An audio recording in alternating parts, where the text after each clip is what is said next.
Dlaczego wyjechałem, to chyba jest jasne, co historia jest bardzo podobna do wszystkich historii, które Pan tu słyszał. Ja byłem, przede wszystkim tak, ponieważ byłem aktywny w klubie Babel,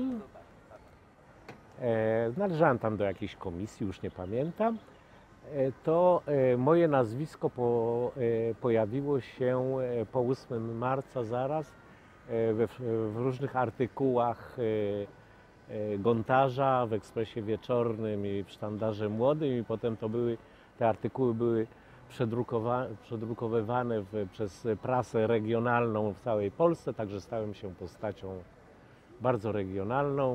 Mam zresztą te artykuły, część z nich mam u siebie w domu. I no i potem zaczęły się różne szykany i przesłuchania i próbowano zwerbować mnie do współpracy z milicją i na przykład ja ukończyłem szkołę w 1965 roku i maturę, a potem już jako student kontynuowałem to, co robiłem przed maturą. Było takie kółko matematyczne i myśmy tam pomagali słabszym uczniom w matematyce ze szkoły, z klas niższych i z klas maturalnych. I ja to robiłem na ochotnika 2 razy w tygodniu w ciągu jeszcze prawie 3 lat po maturze. I ja myślę, że dziesiątki absolwentów zawdzięczam tej mojej pracy to, że zdało maturę w ogóle.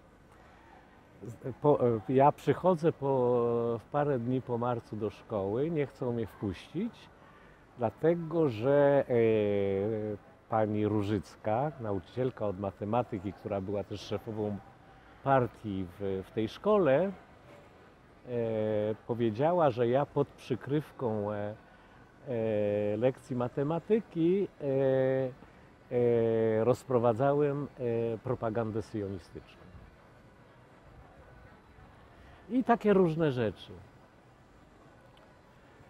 No i w ogóle cała atmosfera była taka, że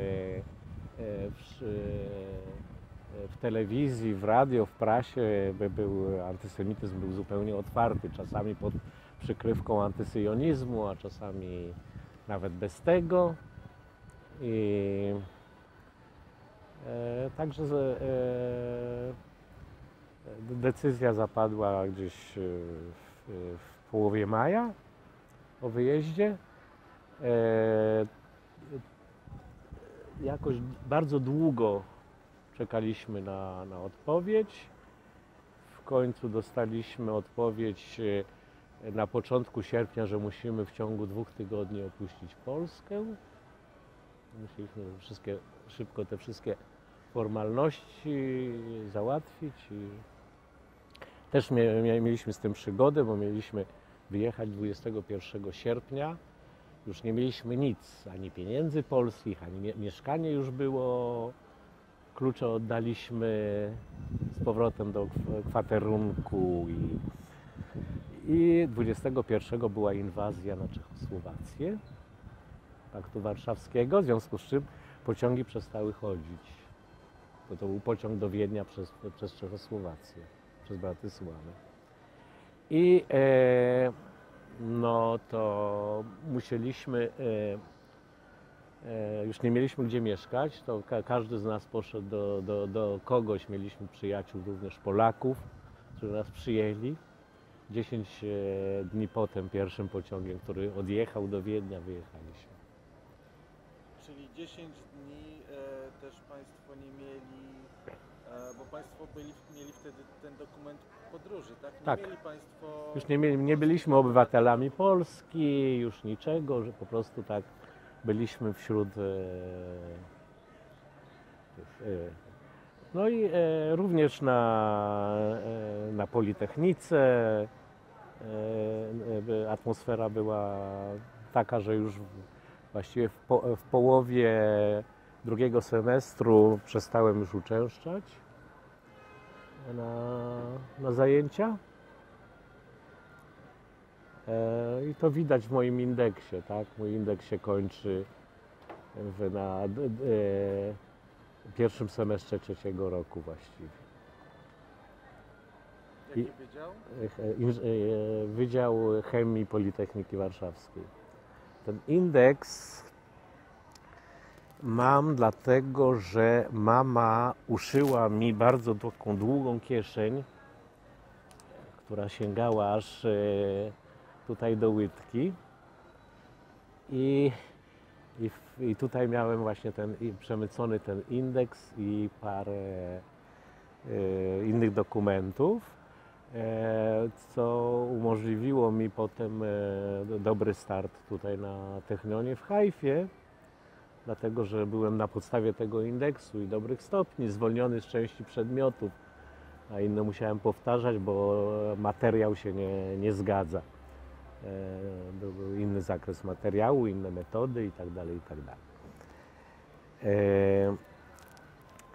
Na przykład mojej mamie zabrali wszystkie dokumenty. Moja mama była farmaceutką i musiała tutaj szukać świadków i sądownie odtwarzać wszystko i zdawać tutaj miejscowe egzaminy, żeby udowodnić to, że jest farmaceutką, bo nie miała ani jednego papierka, wszystko jej zabrali.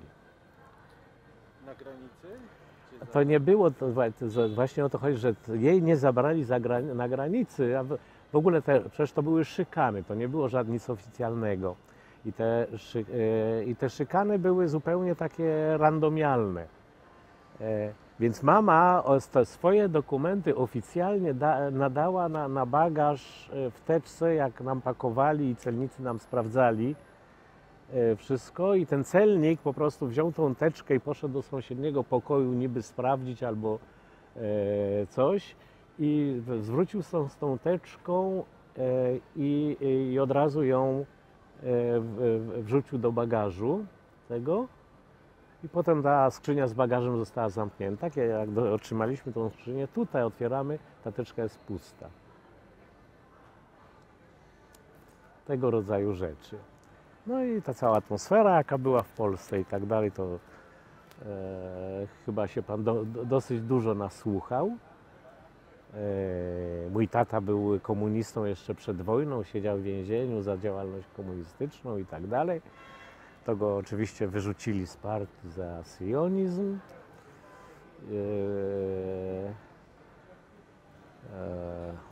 I tak dalej, i tak dalej. Także... A jak, jeśli chodzi o samą decyzję o wyjeździe, pan miał rodzeństwo też jakieś? Mam młodszego brata, młodszy od 8 lat. Czy Państwo wspólnie podejmowali tę decyzję? No wiesz, wie pan, to nie było, przepraszam, że ja mówię na ty, bo w Izraelu to jest przyjęte na ty, się odzwyczaiłem od mówienia pan. Także to nie była jakieś forum, które postanowiło. To tak dojrzało bardzo szybko. Wiadomo było, że nie pamiętam szczegółów dokładnie, kto i jak, ale wiadomo było. Wszyscy dookoła też składali te podania. To było... A brał pan udział w tym wiecu na Politechnice? Tak. Jedną noc tam byłem. Na tym wiecu i co oczywiście mi wypomniano też na przesłuchaniu. To znaczy pan został aresztowany? Nie byłem aresztowany, po prostu jakieś 2-3 tygodnie po tym było pukanie do drzwi i wylegitymował się jakiś oficer milicji obywatelskiej. Siedzieliśmy w moim pokoju, przez parę godzin mnie maglował, potem jeszcze chciał się ze mną umówić gdzieś na mieście, kazał mi przyjść i to się okazało, że chce mnie zaprosić na wódkę, ale ja jestem niepijący, także mu nie wyszło.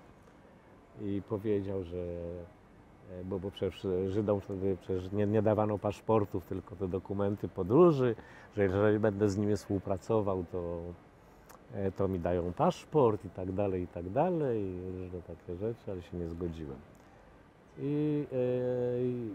Czyli próba werbunku. Tak, to była próba werbowania. On mnie też groził, że jeżeli się nie zgodzę, to mnie zmobilizują do wojska i takie rzeczy, ale jakoś nic nie po prostu widocznie to miało jakiś wpływ, bo strasznie długo czekaliśmy. Inni dostawali w ciągu 2 tygodni, miesiąca, myśmy 2,5 miesiąca czekali na to, 2 miesiące czekaliśmy na tą decyzję, to pozwolenie. Ale to był wtedy dla Was takie było oczekiwanie, jednak niepewność? To było jednak w zasadzie było wiadomo? No nie, to było, myśmy podali dokumenty, już jak się podawało te dokumenty, to już się podpisywało, że chcemy zrzec się obywatelstwa. Żądano od nas, żebyśmy zrzekli się obywatelstwa, także już decyzja już była. Myśmy czekali tylko na te papiery, na ten dokument podróży, na to zezwolenie wyjazdu. Dlaczego, w jaki sposób, znaczy wtedy była możliwość wyjazdu gdzie indziej? Więc tak, wtedy jeszcze Skandynawia nie przyjmowała uchodźców. To dopiero się zaczęło jakiś rok potem, w 1969 zdaje się. Także ci, którzy przyjeżdżali do Wiednia, tam czekali przedstawiciele Sochnutu, czyli agencji żydowskiej, i ci, którzy chcieli jechać prosto do Izraela, to oni ich brali pod Wiedniem był taki pałacyk Szejnał, to tam po prostu parę dni, aż się zebrała grupa na samolot i wtedy odlatywaliśmy. Ci, którzy nie chcieli jechać do Izraela, tam była też inna organizacja żydowska, Joint. I to oni ich umieszczali w różnych takich mieszkaniach we Wiedniu, które mieli wynajęte, dosyć takich nędznych i dawali im jakieś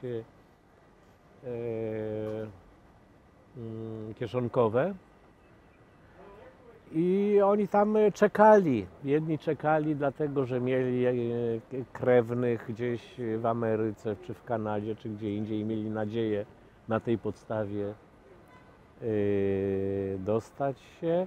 I inni potem jechali, był też w Rzymie, był taki gdzieś koło Rzymu, były też jakiś taki obóz, gdzie też czekali długie miesiące. Część z nich czekała, część z nich mimo wszystko zdecydowała się przyjechać do Izraela i tak. Ale Myśmy byli zdecydowani od razu, nie mieliśmy żadnych rodzin ani żadnych widoków, gdzie indziej się zaczepić. Także od razu jechaliśmy do Izraela. A czy to dla Was była właśnie alija w pewien sposób? Tak, to była alija. Po prostu. Alija po prostu była. I zresztą warunki wtedy w Izraelu były bardzo dobre. Myśmy prosto z lotniska nas zawieźli do mieszkania i dostaliśmy pomoc. I pomoc taką, było tam bardzo dużo tych nowych imigrantów i trochę starszych imigrantów w okolicy. Także pod względem towarzyskim też mieliśmy od razu bardzo dobrze i rodzice, znaczy mój tata znał hebrajski jeszcze z dzieciństwa, a mama absolutnie nic, ja zresztą też. To oni chodzili na taki dzienny ulpan w Ramat Ganie, a mnie wysłali na ulpan studencki do Nazaretu. Tam byłem przez kilka miesięcy i potem na początku drugiego semestru w 1969 roku już zacząłem studia, kontynuować studia na Politechnice w Hajfie.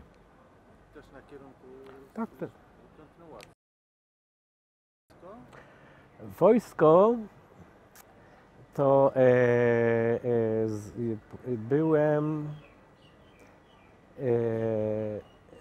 ponieważ ja zmieniłem tutaj nazwisko dosyć wcześnie, to jakoś uszło ich uwagi, że ja jestem nowy imigrant.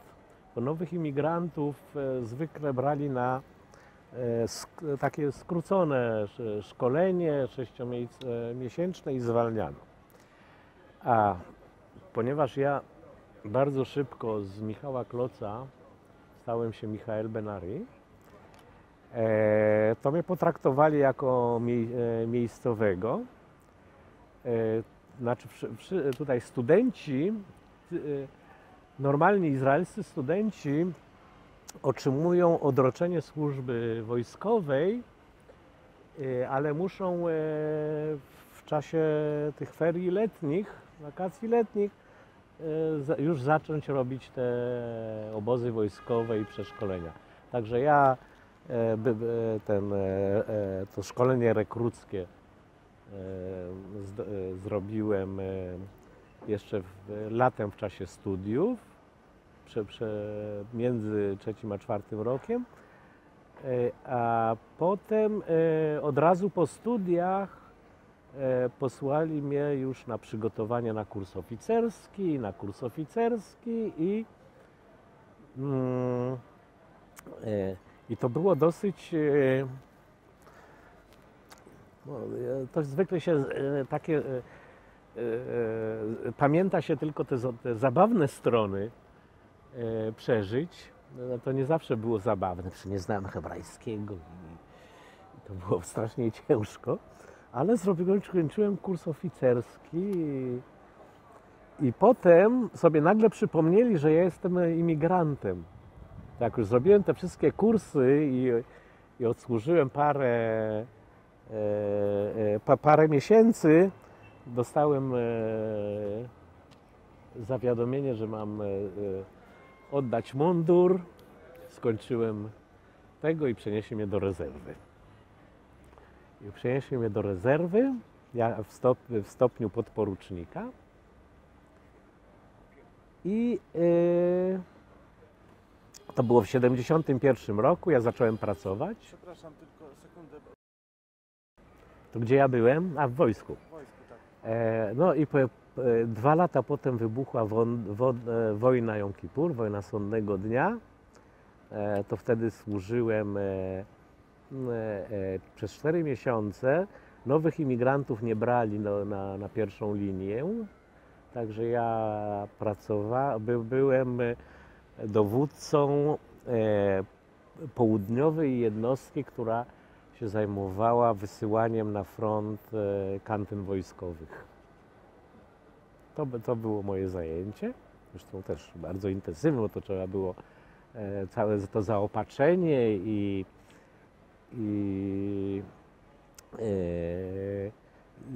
mobilizację tych kierowców, którzy byli też byli rezerwistami, i tych sprzedawców w kantynach i tak dalej. To nie był taki najlepszy element wojskowy, no ale po tej wojnie dostałem jeszcze 1 stopień, także ukończyłem wojnę jako porucznik, a potem jeszcze z biegiem lat odbywałem służbę rezerwową i ukończyłem jako kapitan rezerwy.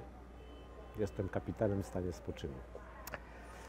Ale to dosyć długi okres. Tak, znaczy w wieku 48 lat zwolniłem się z rezerwy. Jakby co, czy to było przypadkowe? Nie, to normalnie, skończyłem już. To był ten... A w tym... jak pan tutaj przyjechał do Izraela, od razu się pan w pełni zaangażował w to społeczeństwo? Czuł się pan na miejscu, czy miał pan jakieś... Nie miałem żadnych... Trudno było się zaangażować, dlatego że myśmy żyli w takich skupiskach polskich, nawet na tym Ulpanie, gdzie mieliśmy się uczyć hebrajskiego. Kto się tam uczył? Byliśmy młodzi, studenci. To była dla nas przygoda. Próbowali ja jak po tych 6 miesiącach bardzo słabo znałem. To było dosłownie. Mogłem się porozumieć na podstawowym poziomie, ale żeby rozumieć coś z wykładów, nie mogę powiedzieć. Także to mi dużo wysiłku kosztowało, ale muszę powiedzieć, że dostałem dość dużo pomocy, bo wtedy było bardzo dużo imigrantów, studentów i dostaliśmy pomoc. Był specjalny człowiek, który się zajmował opieką nad imigrantami tam na Technionie i również koledzy mi pomagali, dawali mi skrypty i książki były po angielsku na szczęście, także nie musiałem się uczyć po hebrajsku, to że literatura techniczna po hebrajsku nie bardzo istniała. Także podręczniki były po angielsku, co mi trochę pomogło.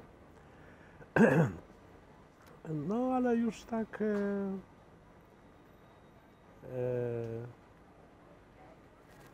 nie pamiętam dokładnie szczegółów, to było ciągle ciężko, ale w końcu. Ale ukończyłem bez żadnych opóźnień te studia. No bo trafił Pan do zupełnie innego świata, do zupełnie innego społeczeństwa. Tak, ale to społeczeństwo dosyć Izrael jest krajem, który absorbuje imigrantów, także to nie byłem czymś wyjątkowym. A jeśli chodzi o Pana karierę zawodową, jeśli Pan tyle czasu spędził w wojsku? No nie, ja właśnie miałem krótkie, przez to, że mnie zwolnili jako nowego imigranta dosyć szybko, po 10 miesiącach zamiast po 3 latach, tak? Także zacząłem pracować w 1972 roku. Jakieś tam mieszkaliśmy w Tel Awiwie, to była taka dzielnica imigrantów, niezbyt zamożna. I teraz zresztą ją wyburzają i tam budują wieżowce. Jak się nazywa ta dzielnica? Neve Sharet. Było parę takich dzielnic imigrantów tutaj w okolicy Tel Awiwu. I zacząłem pracować w fabryce oleju i mydła i coś takiego. Z bardzo nędzną zapłatą, bo w okręgu Tel Awiwu nie ma przemysłu chemicznego. Także co było, to złapałem. A moja żona skończyła matematykę na Uniwersytecie w Tel Awiwie i zaczęła pracować jako urzędniczka w banku. No to i bardzo szybko już mieliśmy pierwsze dziecko. No i to było bardzo ciężko, bo prawie żeśmy się nie widywali, bo ja pracowałem, ja wychodziłem, ona przychodziła i dzieci. I były 2 babcie, co z jednej strony było bardzo wygodne, ale te 2 babcie to były też 2 teściowe. To było dużo napięcia w tym całym pożyciu. Także tak prawie 5 lat w ten sposób przeżyliśmy. Była możliwość wtedy, bo to mieszkanie, które dostaliśmy, było na czynsz, ale była możliwość wziąć pożyczkę i kupić za dosyć niską zapłatą. Także kupiliśmy, ale dosyć. Potem się urodziło jeszcze jedno dziecko, ale było nam bardzo ciężko. I nagle widzę w gazecie ogłoszenie, że werbują mieszkańców do Aradu i ten burmistrz Aradu robi wywiady z kandydatami gdzieś tam w jakimś biurze w Tel Awiwie. Poszedłem.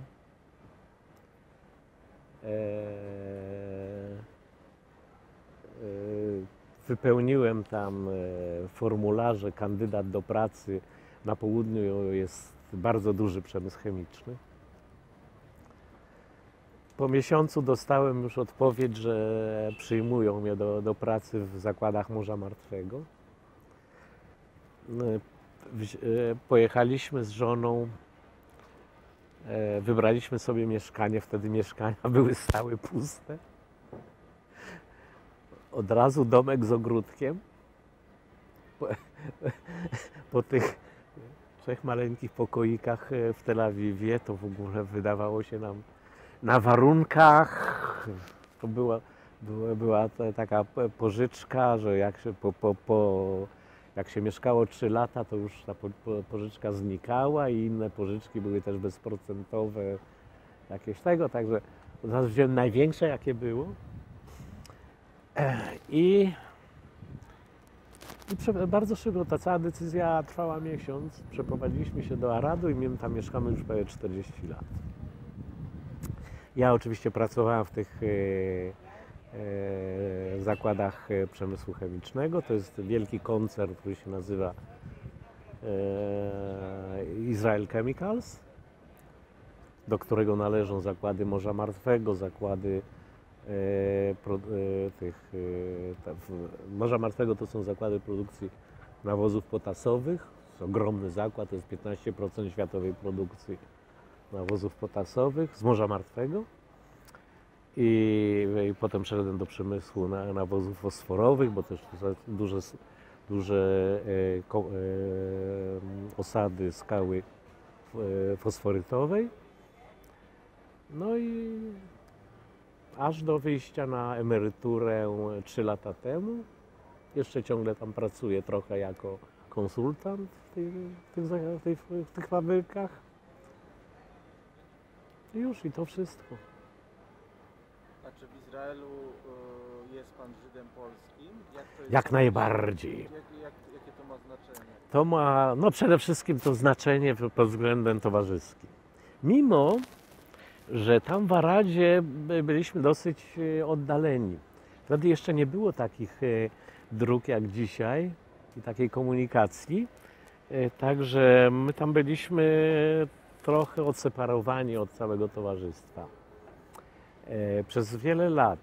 I dlatego na przykład nasze dzieci nie mówią kompletnie po polsku, a to nie jest przyjęte w naszym tym. Większość przynajmniej trochę rozumie, nasi nic. Trochę się śmieją z takich słów jak prześcieradło czy coś w tym rodzaju. Bo rzeczywiście brzmi śmiesznie. Ale nie. Jeszcze najmłodsza trochę pamięta, pamięta i kojarzy, dlatego że ją jeszcze wychowywały babcie. A potem to już ci, którzy się wychowywali w Aradzie, to już nie. No tak, ale i zaczął Pan, bo jak rozumiem, Pana żona jest też... Tak, myśmy się poznali w klubie Babel. Aha, i wyjechaliście jakoś... Oddzielnie, tak, oddzielnie. Oni chcieli w ogóle, ich rodzina chciała wyjechać w ogóle do Kanady, bo tam jacyś kuzyni mieszkali i tak dalej, i tak dalej. I zaczęli właśnie tą wegetację we Wiedniu, ale Stefcia powiedziała, że ona nie jest gotowa żyć w takiej niepewności. Sama poleciała do Izraela, a cała jej reszta, to znaczy rodzice i brat, 3 tygodnie po niej wylądowali też tutaj. Czyli oni te 3 tygodnie się zastanawiali jeszcze. Tak. Ale zaczął Pan mówić właśnie o tym byciu... Tak. tam, o tym Także ja byciu właśnie przez to, że żyliśmy w separacji, to zasymilowaliśmy się bardzo szybko i to nam pomogło też. Wtedy właściwie dopiero zacząłem mówić normalnie po hebrajsku. I dzieci przychodziły z przedszkola przedszkolu oni się uczyli o tradycjach i o świętach i myśmy od nich się uczyli o tradycji żydowskiej, dlatego że myśmy w Polsce byli kompletnie zasymilowani. Ja w ogóle nic nie miałem wspólnego z tradycją żydowską. U nas w domu tego nic nie było. Myśmy czuliśmy się jako Polacy. Dlatego ten przełom w 1968 roku był tym boleśniejszy dla nas.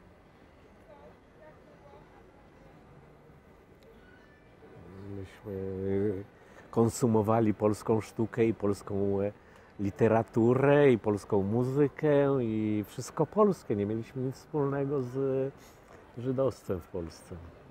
Poza tym, że ja chodziłem do klubu Babel.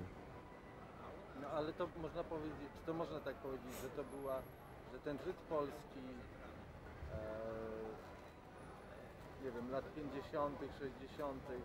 w Polsce to był właśnie taki, tak? Nie, to nie można zrobić takiego uogólnienia. W Warszawie dużo było takich jak my.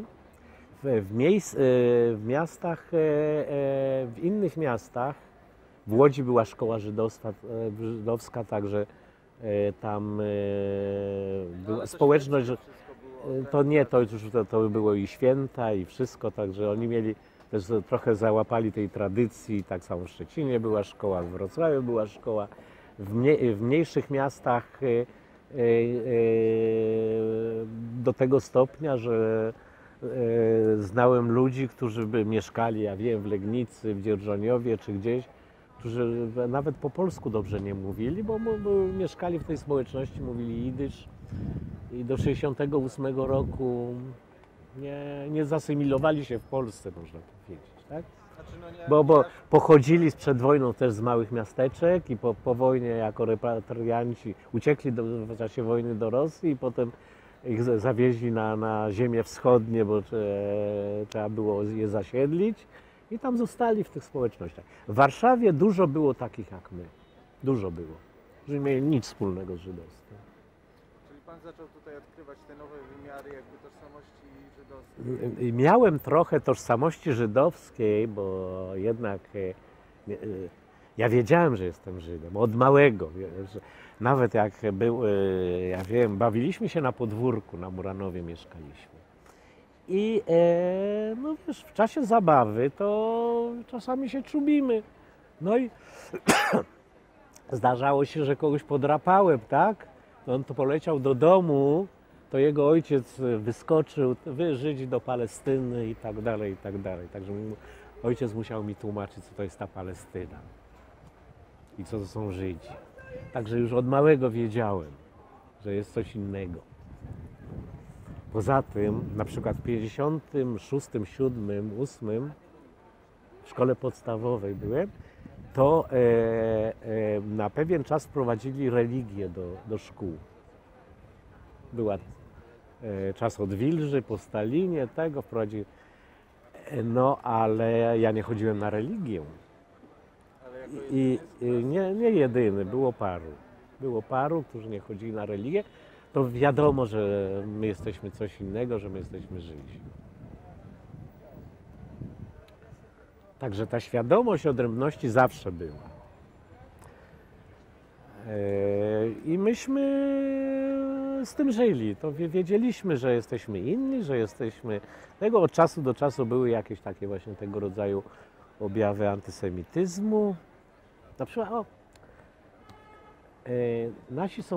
nasi najbliżsi sąsiedzi, przez drzwi naprzeciwko.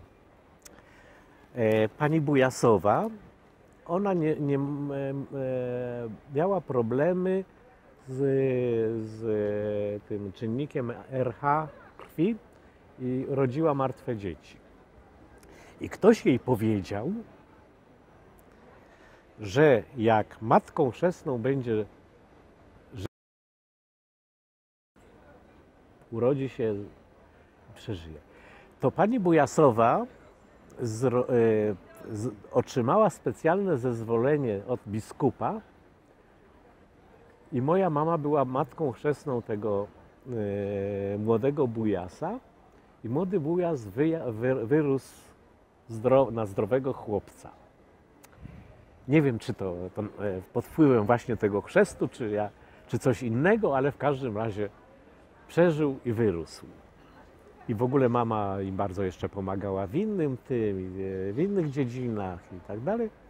To nie przeszkodziło pani Bujasowej po pewnym czasie wyzwać moją mamę od parszywych Żydówek. Także... Nie no, ale jak w ogóle twoja mama mogła być chrzestną? Było specjalne zezwolenie biskupa i moja mama była chrzestną matką młodego bujasa. A gdzie mieszkaliście? Na Muranowie, tak. A gdzie dokładnie? Na Nowolipie 15, mieszkania 8. Ale miałeś jakąś świadomość, gdzie mieszkacie? Co tam, z czym ktoś... Wiedzieliśmy, że tam było getto, dlatego że od najmłodszych lat tata mnie brał na uroczystości rocznicy powstania pod pomnikiem. I ja pamiętam jeszcze, jak myśmy się sprowadzili do tego mieszkania, bo nas zresztą, naszych rodziców też przesiedli na ziemię zachodnie, ale potem w 50 roku przyjechali do Warszawy, to był jeden z pierwszych domów w okolicy. Dookoła były jeszcze gruzy. I myśmy się bawili w tych gruzach i chodzili, znajdowali różne rzeczy, czaszki i czasami różne takie dziwne przedmioty. I czasami to się kończyło tragicznie, bo to były przecież piwnice zasypane częściowo i raz tam ktoś spadł i został ciężko ranny i tak dalej, i tak dalej. Także ja pamiętam te gruzy i tylko ten jedyny kościół na Nowolipkach, który stał. Wtedy to ja dokładnie jako dziecko to pamiętam. Ale jak twoi rodzice przeżyli wojnę? Moja mama pochodziła z zachodniej Ukrainy i jak Niemcy w 1941 roku zaatakowali Związek Radziecki, to ona po prostu ewakuowała się, były jakieś takie eszelony, takie pociągi towarowe, gdzie ładowano kto mógł. Kto mógł się załadować i wywieźli ją gdzieś tam do Uzbekistanu. A mój tata siedział w więzieniu za działalność komunistyczną i oczywiście te więzienia się otworzyły w 1939 roku i też uciekł do Rosji i tam się chciał zmobilizować do armii Andersa. To już ja wiem z jego opowiadań, to mu powiedzieli, że już mają za dużo Żydów w armii Andersa. To on wynajmował się i tu, i tam, pracował przy zbiorze bawełny i zbiorze tego, gdzieś tam z miejsca na miejsce, i tam w Uzbekistanie poznał mamę. Mama wtedy pracowała w aptece koło Taszkentu, jak się miasto nazywało, zdaje się Begowat, czy coś w tym rodzaju, i koło Taszkentu i tam poznał mamę i tam się pobrali i tata, jak się zaczęły te pierwsze pociągi, to jeszcze przyjechali na te dymiące zgliszcza do Dzierżoniowa ich przywieźli i mama zaczęła pracować jako farmaceutka w Bielawie. A potem w 50 roku się przenieśli do Warszawy. Ale właśnie oni się w Polsce po wojnie zadomowili, oni jak to... Tata, bo właśnie dużo ludzi się o to pyta. Dlaczego na przykład nie wyjechaliśmy z pierwszą falą? Dlaczego nie wyjechaliśmy, która była zaraz po wojnie, tak? Przecież szczególnie pogromie kieleckim. I dlaczego nie wyjechaliśmy drugą falą w końcu lat 50. Trudno mi powiedzieć. Być może, że jakoś nigdy o tym z rodzicami nie rozmawiałem. Nie wiem, dlaczego oni zostali.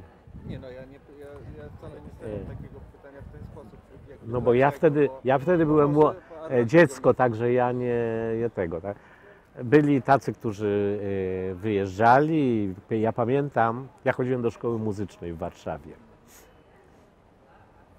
I pamiętam, w szkole muzycznej, tam na Miodowej, te nasze roczniki, było stosunkowo dużo Żydów.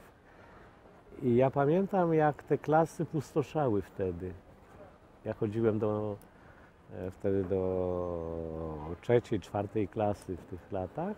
Pamiętam, jak te klasy pustoszały. Ale jakoś się nie zastanawialiśmy tego, przechodziło dalej. Ja byłem może za mały, żeby zadawać pytania i starać się rozumieć, tak? A jak rodzice, mama była farmaceutką, Tak. jak się rodzice w ogóle nazywali? Kloc. A mama Z domu Richterman. A ojciec gdzie pracował? Ojciec pracował w różnych instytucjach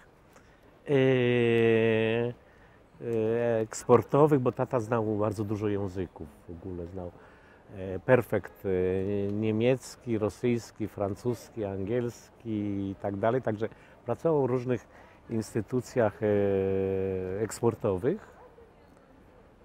Były PKDex, Prodimex, różne. Jedne się zajmowały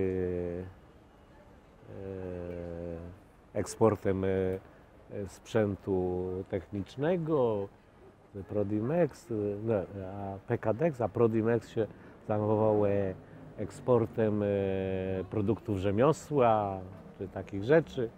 Pracował w tych, a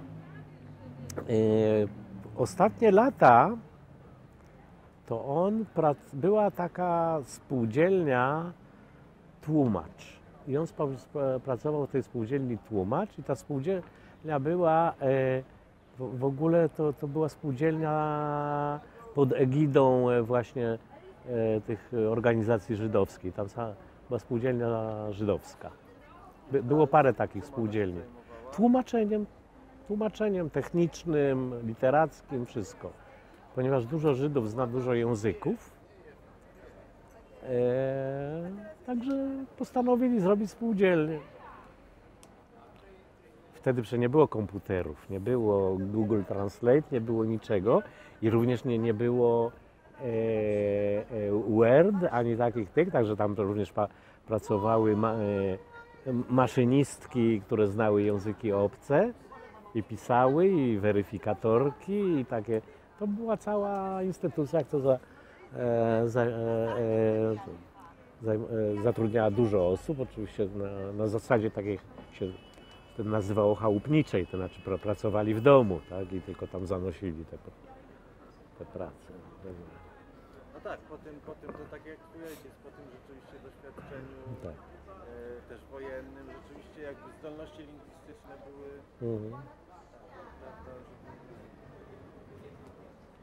a jak rodzice się integrują, asymilują tutaj w Izraelu, jak oni to przeżywają? Tak, więc w kompletnym przeciwieństwie do naszego pokolenia, my byliśmy młodzi studenci, to była przygoda i byliśmy przyjmowani wspaniale i dla nich to była tragedia. Oni już byli w wieku. Mój tata jest rocznik 14, to znaczy w 1968 roku miał już 54 lata i to była już jego trzecia tułaczka. Moja mama żyje do dzisiaj, tak? Ma 96 lat, w dobrym stanie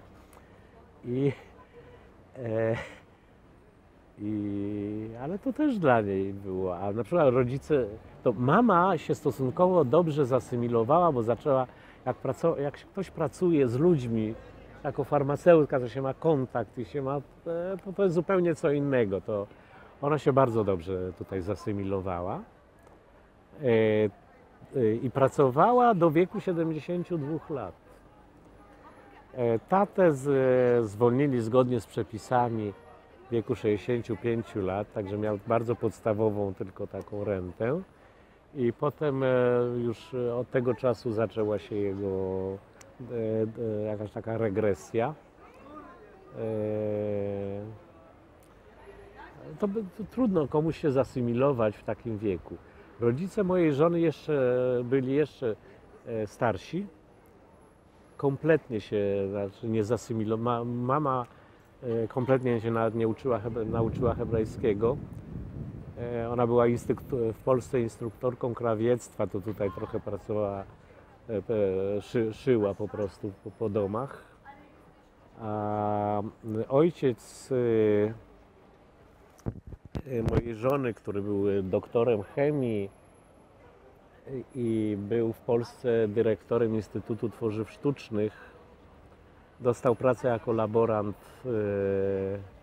w Instytucie Miar i Norm.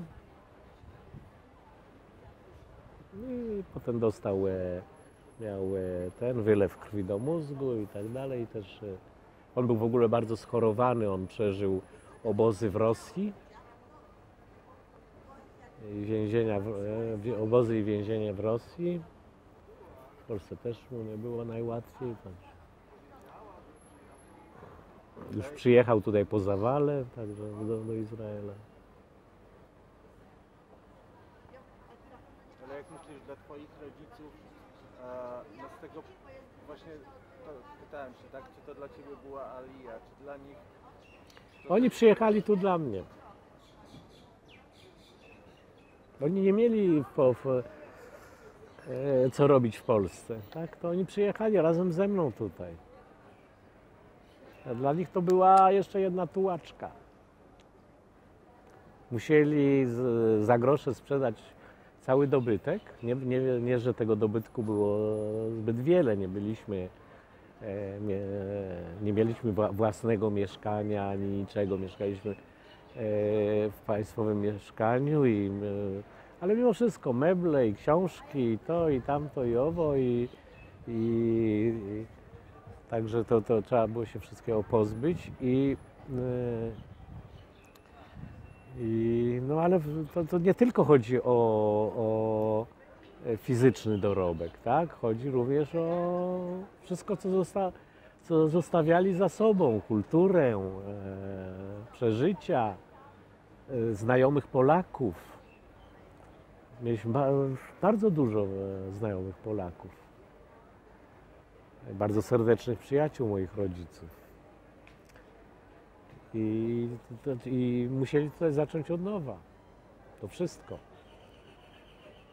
Wznawiały się, trochę ludzi z ich znajomych oczywiście też przyjechało. Tata znał paru ludzi jeszcze sprzed wojny, ale to nie jest to samo. To już jest... Teraz rozmawiasz z mamą często o Polsce, czy w ogóle te tematy się pojawiają? Mama dosyć dużo wspomina, nie tak bardzo o Polsce, właśnie te jeszcze starsze dzieje. Czyli wojenne? Wojenne i tak dalej. A tak. wcześniej opowiadała Ci o tym? O tych historiach wojennych? Nie.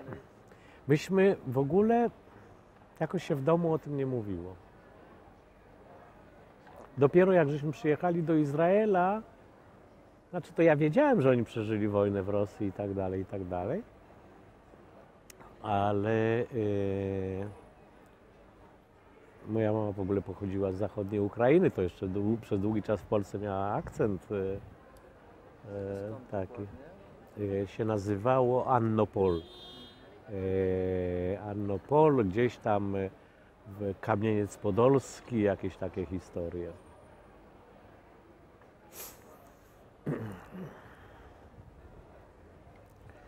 I Chwileczkę.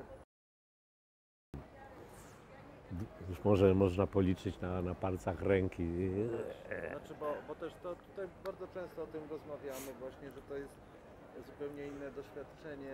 No ale my wiemy, co się z nimi stało. To oni się, wielka ich część się nie zasymilowała tutaj. Nie, ci, którzy jeszcze jakoś tam mimo wieku dostali jako taką pracę, to jeszcze było lepiej. Ale to było dla nich jeszcze jedna trauma w życiu. Dla nas to była przygoda, dla nich to była trauma. A na tym pierwszym, bo pierwszy reunion to był 89 Tak. rok, tak? No to było już, teraz mamy 2017, to już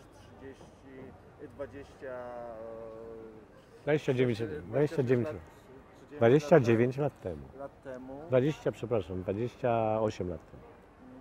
Czy na tym pierwszym reunionie pojawili się też właśnie to pokolenie rodziców? Nie. Tylko to było tylko nasze. I to w ogóle pierwsze, to myśmy byli również te prawie 30 lat młodsi. Tak? No już nie byliśmy studentami, tak? Byliśmy 10-15 lat po studiach, ale to było trochę taki Woodstock. Przede wszystkim to nie było w hotelu, tylko to było taka rekreacyjna wioska, to klub Morza Śródziemnego wtedy był. I także nie mieszkało się w wielkim gmachu, tylko w takich domkach i tak dalej. I poza tym bardzo dużo ludzi przyjechało, było gości nawet nie zewnętrznych, którzy codziennie przyjeżdżali i wyjeżdżali. Ja też nie byłem organicznie członkiem pierwszego zlotu, ale przyjeżdżałem tam parę razy po prostu, tak. Ludzie przyjechali, wyjeżdżali i tak dalej. To było, wtedy jeszcze nie było internetu, tak jak dzisiaj. Może były jakieś zaczątki. No nie było. Ale ta organizacja była zupełnie inna. To były takie, można powiedzieć, wici, tak? Jeden powiedział drugiemu. Był komitet organizacyjny i byli ci członkowie regionalni, którzy mieli za zadanie właśnie te wici rozsyłać i werbować i zbierać pieniądze i tak dalej. Było o wiele ciężej niż dzisiaj. Tak? Potem to towarzystwo się nasze na całym świecie bardziej zorganizowało, jak się zaczął internet. Wtedy się stworzyła jedna ogromna lista, to jest 1500 nazwisk. 1500 nazwisk, można powiedzieć, że to jest jakieś 2500 osób, bo częściowo to są ludzie samotni, a częściowo to są pary. Tak? Z całego świata. Od Brazylii, Kostaryka i Stany Zjednoczone przez całą szerokość i północna Europa, znaczy Skandynawia i Europa i Australia i Izrael oczywiście i wszystko dookoła, tak? A i z Polski? I jest paru też z Polski, którzy zostali i są też na liście. A jakbyś miał... Niewielu. Bo ja tak się zastanawiam, no my rozmawiamy o tych, wiadomo, o tej emigracji, powodach emigracji i tak dalej, ale tak naprawdę jaka jest, jakby spróbować stworzyć taki portret waszego pokolenia, tak? Co najważniejszego was łączy? Okej. Naprawdę? Wiadomo dokładnie, co nas łączy. Wtedy było to Towarzystwo Społeczno-Kulturalne Żydów. Są różne opinie o tym, że to było pod silną kontrolą partii na przykład. Ale to nie było innego wyjścia wtedy. Albo by było pod kontrolą partii, albo by w ogóle tego nie było. Dzisiaj ludzie po prostu nie potrafią sobie wyobrazić tamtejszych warunków, tak? Ale można powiedzieć, że główną działalnością tego towarzystwa to była właśnie młodzież i dzieci.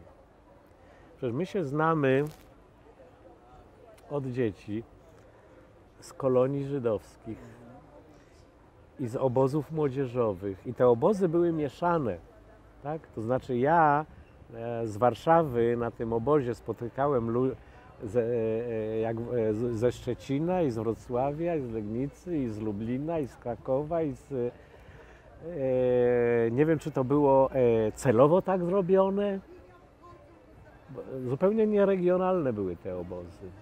Były, i potem, jak już byliśmy trochę, to ja byłem jako wychowanek, potem byłem pomocnikiem wychowawcy na takim obozie. No i potem były oczywiście te kluby młodzieżowe i kluby żydowskie i my się stamtąd znamy. Moja żona i ja to stamtąd. Myśmy się poznali w klubie. No, ale z drugiej strony jednak, tak sobie myślę, o tym jakby szukając jakiegoś takiego co was łączy, co jest dla was wspólne. To właśnie jednak, te wspólne przeżycia w Polsce. ale jednak wszyscy macie za sobą to, jednak macie to za sobą przeżycie emigracji. Coś, Prawdopodobnie, że gdyby pewnym hipotetycznie, gdyby nie było tej emigracji, to też byśmy byli jakimś bardzo silnie związaną grupą, bo jednak takie przyjaźnie i takie znajomości i takie pierwsze miłości i wszystko to razem, nie można inaczej sobie wytłumaczyć tego, że 50 lat po wyjeździe z Polski my ciągle jeszcze trzymamy kontakt i to nie kontakty regionalne, tylko z całego świata się ludzie zjeżdżają. To jest właśnie tylko to. Tak, Możemy to tym starym Żydom, którzy byli właśnie w kierownictwie tego TSKŻ-u, z których my się śmiali i oni się przestrasznie bali też. To stare pokolenie. Oni się bali. Na przykład były tam kursy języka jidysz. I ja zaproponowałem, żeby był też kurs hebrajskiego. Bo jidysz to to język tych Żydów w diasporze, tak? To nie jest język narodu żydowskiego i nie jest język w Izraelu. To w ogóle to mnie napadli, że jak ja w ogóle coś takiego, że my jesteśmy obywatelami Polski Ludowej, a nie jesteśmy sionistami i tak dalej. A na przykład jak byłem pomocnikiem wychowawcy na kolonii w Piotrkowie Lubelskim, no to tam oni sobie wszyscy pokupowali takie słomkowe kapelusze. Różnica wieku między pomocnikiem wychowawcy a wychowankiem na tych obozach młodzieżowych była 2-3 lata wszystkiego. Także i sobie wymalowali gwiazdę Dawida. Na kapeluszu. Na kapeluszu, bo to było po wojnie 6-dniowej już, to był ten ostatni obóz. Był po wojnie 6-dniowej i była jakaś taka euforia. Też wśród nas. I za tę euforię potem drogo zapłaciliśmy, przecież byliśmy 5. kolumną. No to też zrobili mi straszną awanturę, że ja na to pozwoliłem. Bo Pamiętam tego przyjechał sam szef Wydziału Oświaty z TSKŻ-u i gromił mnie, że my nie jesteśmy już narodem piętnowanym, że nie będziemy nosić gwiazdy Dawida i tak dalej, różne takie rzeczy. Ale on się po prostu bał. Ale właśnie tym Żydom, którzy żeśmy tak śmieliśmy się i kłóciliśmy się, my to zawdzięczamy właśnie to. tą jedność teraz. Tak, znaczy to właśnie, jakby tutaj dobrze powiedziałeś, jaki jest fenomen tak naprawdę. Bo nie ma tego Jaki wśród to jest fenomen? imigrantów z Rumunii, nie ma wśród imigrantów z innych krajów, a tu są imigranci z całego świata.